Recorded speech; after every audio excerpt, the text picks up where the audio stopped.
émission bi ñu ngi ci la rubrique la chronique du jour plutôt tey nag la mardi bu jot da ngeen di am li nga xam ne moo di chronique sécurité di jëm ci wàllu kaaraange.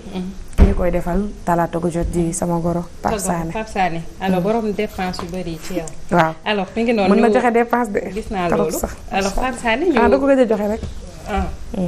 mais soo ñaar nañ ko nii soo ñaar nañ ko alors Pape Sané ñu waxtaan tey ci point yu important comme ni ñu koy defee chaque mardi Aïcha aujourd'hui dafay tourner autour de la BIP.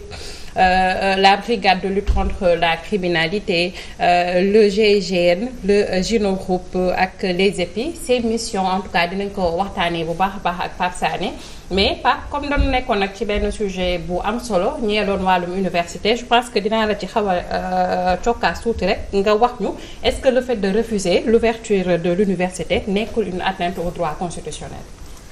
waaw merci déjà je vous félicite parce que gis naa ni que sànq ak monsieur Ndiaye le directeur du CESTI mayu leen ko fu mu yekkee nàkkam mais tout à fait xam nga bon su ma déggee li mu wax c'est vrai que il est au cœur de l'action mais néanmoins cela ne nous empêche pas nous qui sommes à la périphérie de réfléchir et de donner suñu point de vue mooy que ce qui est en train de se passer kenn mënu ko bañ a lier ak la politique politicienne kenn mënu ko bañ a lii c'est un calendrier qui a été déterminé parce que ma ne situation daana gën a metti fii Sénégal et pourtant étudiants yi dañ doon jàng ji c'est vrai qu'il y a eu des incidents moo tax j'ai bien apprécié cette question bi nga koy laaj l'étendue des dégâts et surtout moom am na question bu mu fi soulever mooy que l'audit bi nga xam ne la protection civile def na ko mais waroon nañu xam audit boobu lan la ci protection civile wax maanaam ndax protection civile dafa ne au vu des dégâts yi nga xam ne moom nañu engendrer université mu cours mënatu fa am ci diiru tant de mois ainsi de suite. loolu muy benn audit moo ko wane d'abord. waaw parce que moom wax na ko nee na y a eu un audit qui a été fait par la protection civile mooy benn ñaar et puis mooy li nga ko laaj la nga xam ne nañuy wax ci dégâts yi. di ci appesantiru recteur génn daal di ne non moom li mu dégg li mu gis moom bokk ak la ñuy wax ci biti ce n'est pas la même chose. que les dégâts sont. eggul à ce niveau d'ampleur là donc mu doon li nga xam ne tey jii. dem na ba naan presque ñoo ko surdimensionné donc mu doon li nga xam ne tey jii dafa doon la nga xam ne mënul tere ay étudiants ñu jàng parce que fii ci Sénégal il faut qu'on ñu waxante am na fii ay écoles yi nga xam ne ay mbaar nañu ak ay sàkket te xale yaa ngi fay jàng te xale yi ñoo gën a vulnérable ay mag. donc tey jii suñu bëggoon rek étudiants yi jàng terrain wu UCAD yi. mun nañu louer ay bâche parce que ñu wax ko nag COUD budget ba mu am dugal ko ci wàllu sécurité investir ci ay milliards ca ñoom la ñu wax fa dëgg yàlla bu problème amee ba ay dégâts yu mel nii am fa te ñoom ñu ne dégâts yi toll na noonu kii nga xam ne mooy directeur COUD nañu war a njëkk a taaj ci taabal bi mu wax moom la mu dugal ci wàllu sécurité koppar ga mu fa dugal fan la ko dugal nu mu ko fa dugalee ba pare situation bu mu enfin ñaawteef yu mel ni mën a am ci biir campus bi mooy campus social bi ak campus universitaire bi donc loolu man dama jàpp ni que benn rupture d'égalité nañu bëgg a nekk di teg maanaam bëgg a permettre université Ziguinchor étudiants yi fa nekk jàng université UGB ñu permettre leen ñu jàng université Thiès wala Bambey ñu permettre leen ñu jàng université Dakar ñu leen doon jàng parce que benn mbir la rek mooy li taxul ñu teelu tëj université mooy jàpp nañ ni que dañu nekk ci benn contexte politique bu extrêmement grave ci ñoom seen i wax seen i xalaat dem leen toog seen kër yaay. waaw dem leen toog parce que jàpp nañ ni que bu fi dara amee ba étudiants yi génn bu doon manifestation buy ndaw day gën a yokku loolu kese moo taxoon ñu tëj université question politique ñu sacrifier toute une génération aussi laaj naa ko mu ne est-ce que loolu c'est vérifié alors que am na université bu nga xamante ni nekk na Ukraine di dëkk boo xamante ne jamono ji guerre moo fa am mais ñoom ñu ngi continuer seen ay cours est-ce que nag ay manifestation war na mën a tax boobu ba tey ñu naan ndax dina tijji wala du tijji fii. je peux te confirmer mais xam naa ne du ma mën a jox turu étudiant sénégalais bi nga xam ne je crois que bu fa defee un mois au plus un mois 15 jours la def actuellement ni Ukraine te ci mois d'août bii am na université bi nga xam ne moom mooy université Kharkiv mooy fi nga xam ne foofu la inscrire dañ ko bombardé ba mu am 5 morts mais teewul moom dama ne la sénégalais boobu jógee fii amagul 1 mois ou bien amagul 1 mois 15 jours ou bien si 1 mois 15 jours la yem. ci université boobu la dem inscrit te mu ngi jàng. waaw kon yéen ñi ay tappale la rek. bon xam nga nag comme on dit qui veut noyer son chien l'accuse de rage. L'accuse de rage. En tout cas alors bu mel ni nekkoon na ay précisions yoo xam ne man boog je tenais à ce que ñu def c'est un sujet boo xamante ni dafay interpeller toute une génération comme ni ma ko waxee ndax ñàngale du ay caaxaan ay caa. alors donc dañuy waxtaan rek tey jii ci wàllum comme ni ma ko waxee BIP GIGN et autres donc tey Pape mu mel ni gis nañ fii au Sénégal des hommes yu nga xamante ni mën nañ leen woowee des hommes masqués yu nga xamante ni dañ leen di déployer à chaque fois que benn opposant rawatina kenn moo xamante ni moom nemmeeku nañ ko saa suy def ay déplacement wala yu ni mel wala buñ ko bëggee ne en tout cas coppet yóbbu ci kaso ba dañuy déployer ay hommes yoo xamante ni dañuy masqué ñoom jamono ji ñu leen di woowee ay policiers wala gendarme est-ce que ñoom loolu kese mooy seen liggéey est-ce que saa suñu bëggee def yu ni mel rek dañu war a ñëw def recours à eux.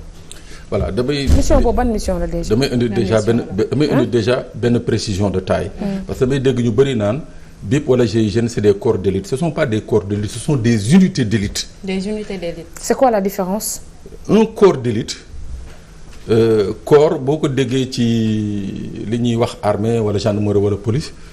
c'est. Un démembrement. c'est à peu près ay compagnie ay bataillon moom la ñuy wax un corps c'est-à-dire c'est dañu am benn spécificité ci biir comme par exemple ñu ne la tey le corps des commandos waaw c'est un corps d'élite dans l'armée wala ñu ne la les forces spéciales ñu ne la c'est un corps d'élite dans l'armée waaw bokkul ak yii nga xam ne ay unité lañ nekk ay démembrement ci biir corps. La gendarmerie c'est un corps la police c'est un corps donc GIGN wala BIP ce sont des démembrements yu nekk ci biir police. ak biir gendarmerie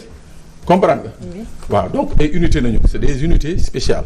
donc pour ñëw ci seen effectivement question bi am na ñu bari ñu ko laajte. Comment ça se fait que subitement 2022 2023 Sénégalais yi di gis. Des hommes hyper équipés jàpp entraîné ba ceene day ni man quoi sama genre bi quoi waaw masqué wu hyper armé et tout alors que d'habitude on les voyait pas dañ leen di dégg nii rek mais on les voyait pas effectivement dañuy jël benn par exemple ñu ne BIP c'est la brigade d'intervention polyvalente dañ ko nekk une entité bu nekk ci biir police moom création mission mi bokk na ci daanaka li ñuy wax day prêter assistance la police nationale dans ses missions c'est-à-dire tey jii par exemple police war a def benn mission ba nga xam ne dafa nécessiter li ñuy wax un armement spécial wala dafa nécessiter benn intervention spéciale donc ñoom dañ leen former pour ça loolu mooy BIP également dañu am ay mission par exemple mission de protection des hautes personnalités moo tax également dañ leen di rattacher un peu au niveau de la sécurité présidentielle ñuy mën a di accompagner des fois le président des fois ñu yóbbu leen détacher leen ci protection au premier ministre wala protection ay personnalités personnalité. Normalement je dis. personnalité la. je dis normalement. parce que déggoon nañu naan moo koy garder. waaw dinaa ñëw foofu boo bëggee. c'est-à-dire que normalement je dis que seen mission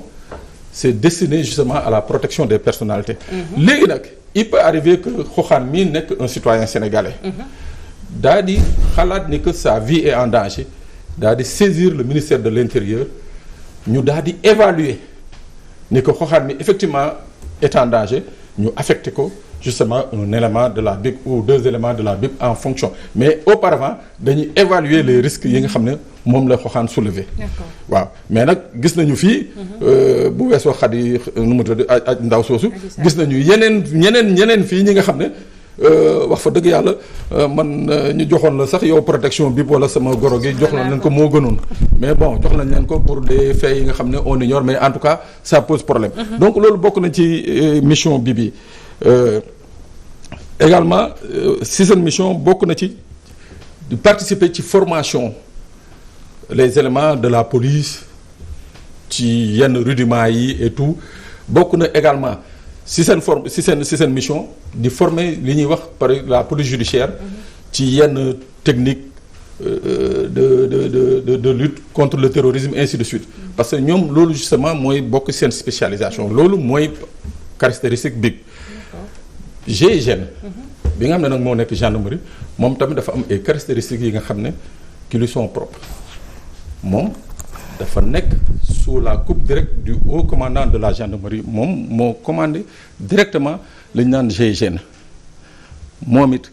à l'origine corps la bi nga xam ne dafay toppatoo spécialement la protection du président de la République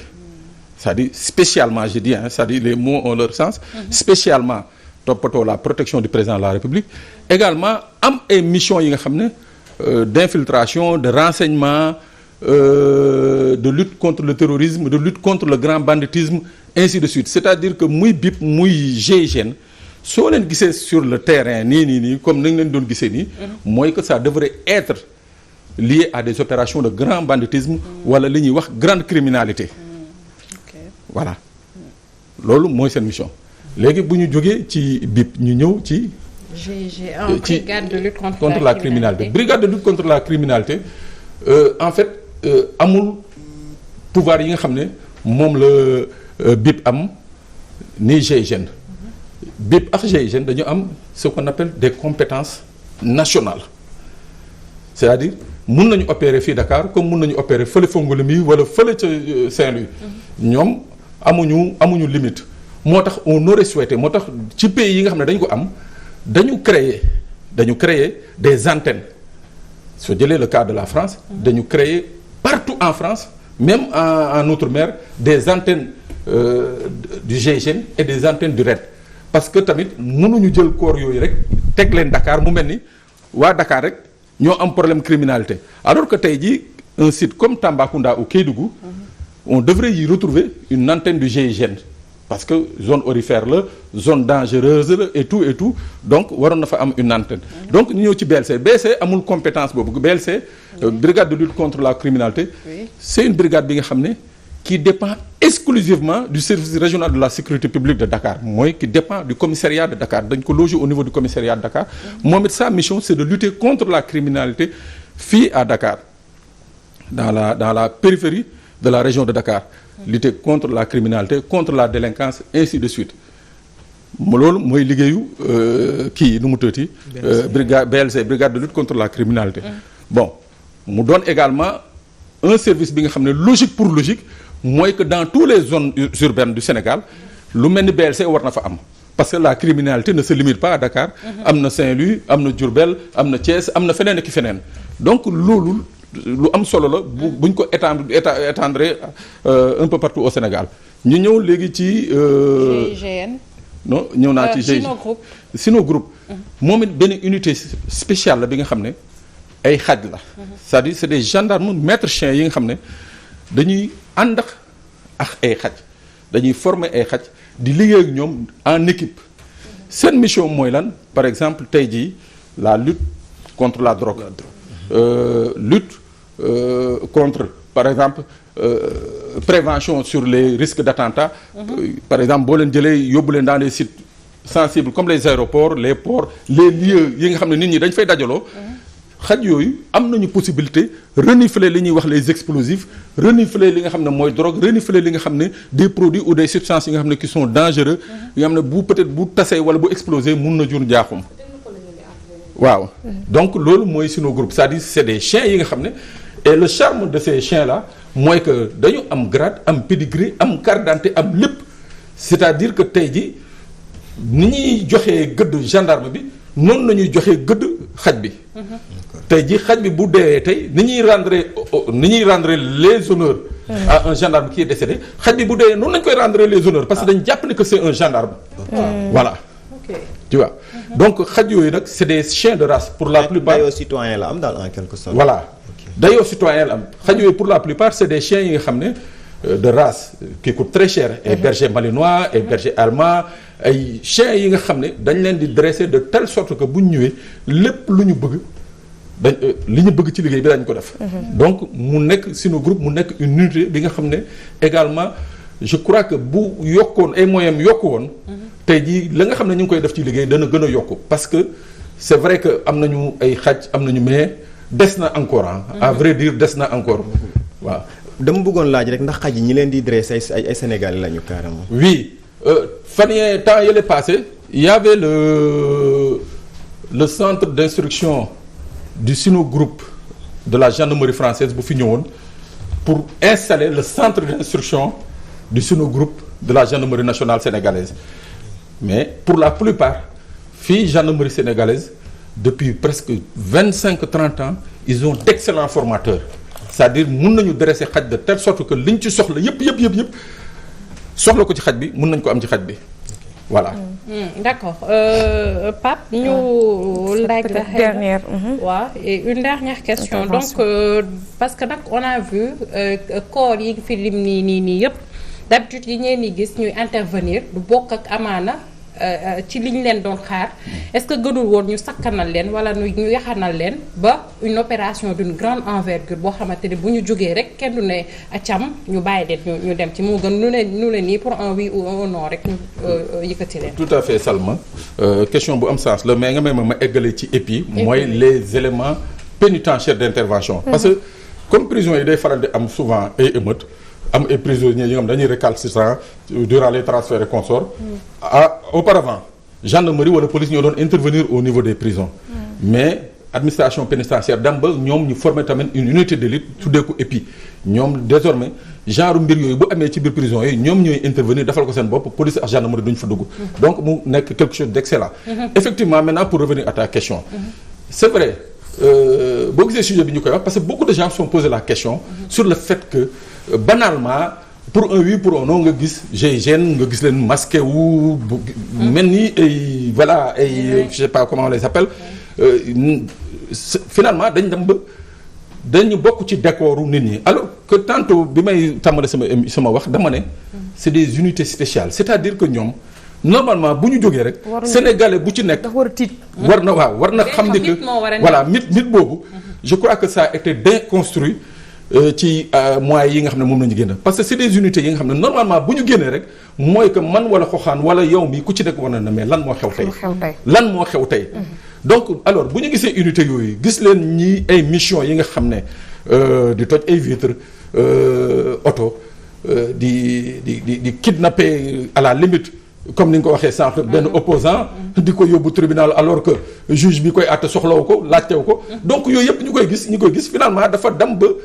cette sacralité là ak lii nga xam ne moo entouré woon ces corps là justement dafa commencer disparaître mais j'espère que les autorités yi nga xam ne ñu ngi déglu daañu jël en compte que ces corps là waruñu nekk justement waruñu leen lancer nii à la vindicte des Sénégalais. parce que ñooñu Sénégalais bu ci nekk muy yow muy man muy keneen ak keneen yaa ngi ñaan yàlla te yàlla bu mu am bés bu musiba amee ñooñu mën a ñëw taxaw. donc bu ñu leen banaliser nii pour un oui pour un non ñu génnee leen. daañu dem ba finalement seen génn ak seen taxawaay dootul safati kenn. d'accord amatul benn sens en tout cas. bëggoon nañ ko laaj Aïcha. oui téléphone nit yi nga xamante ne dañ leen di interpeller combien de temps ak. ci yan anam lañ la ko enquêteurs yi leen interpellé war a mën a téye loolu c'est un sujet boo xam ne nii peut-être mën nañ ko. vite fait rek j'évacue ça les téléphones comme ni ma ko waxee fii keroog déjà dans la pratique gars yi ni ñuy def mooy déjà je donne l'exemple du maire de Bignona ñëw ne la yow yaay diw kaay jàpp nañ la nangu sa téléphone ba pare dem teg ko seen table seen plateforme di xool lu nekk sa biir téléphone loolu dama ne dafa yennwul ak yoon nit ki boo koy jàpp da nga koy jàpp ci lu leer ndem am nga droit jàpp nit ki mais boo koy jàpp da nga koy jàpp ci lu leer mooy benn ñaar boo téyee téléphone u nit ki faw nga am ce qu'on appelle une autorisation du procureur de la République pour nga am droit fouiller téléphone te balaa ngaa fouiller téléphone u nit ki mooy da nga koy placer balaa ngaa mën a sax téyee téléphone nit ki mooy nit ki da nga koy placer en garde à vue ba pare soog a mën a am autorisation procureur jël téléphone bi fouiller ko mais même boo fouiller téléphone bi il faut qu'on soit très précis même boo fouiller téléphone bi ça pose un problème parce que c'est ce qu'on appelle une collecte illégale de données waaw je l'ai dit ici tantôt mooy que les collectes et les écoutes yi nga xam ne moom mooy am au niveau judiciaire seul le juge peut les autoriser. yeneen yi ci am nag faut ce qu'on appelle une judiciarisation mooy maanaam téléphone bi boo fa fekkee dara faw nga fexe boole ko la nga xam ne ay fait réel la mënoo ko jël nii rek léegi nag bu ñu jëlee sa téléphone ñaar moo ci am mooy bu ñu gisul dara ci yow ñu delloo la sa téléphone bu ñu amul dara lu ñuy retenir ci yow ñu delloo la téléphone benn bi mooy bu ñu lay defeeree dañuy jël sa téléphone dañ koy sceller bu ñu ko sceller dañ koy jox kii nga xam ne mooy procureur jox ko juge bi téye ko. d'accord dégg nga pour ce qu'on appelle les nécessités d'enquête. Mais une chose est sûre. mooy une fois que ñu am ay données sur son téléphone extraire ay données sur son téléphone. amatuñu benn droit téye sa téléphone. li ñu war a def mooy delloo la ko. ok loolu mën nañ ci dellu soit parce que c'est un sujet qui interpelle beaucoup de personnes et puis dal nañu fii sax si kër gi jaajëfal bu baax parce que ay le téléphone à parler moom yàgg nañ ko dégg Sénégal te téléphone boobu lan la wax ak la mu wax lan la mu wax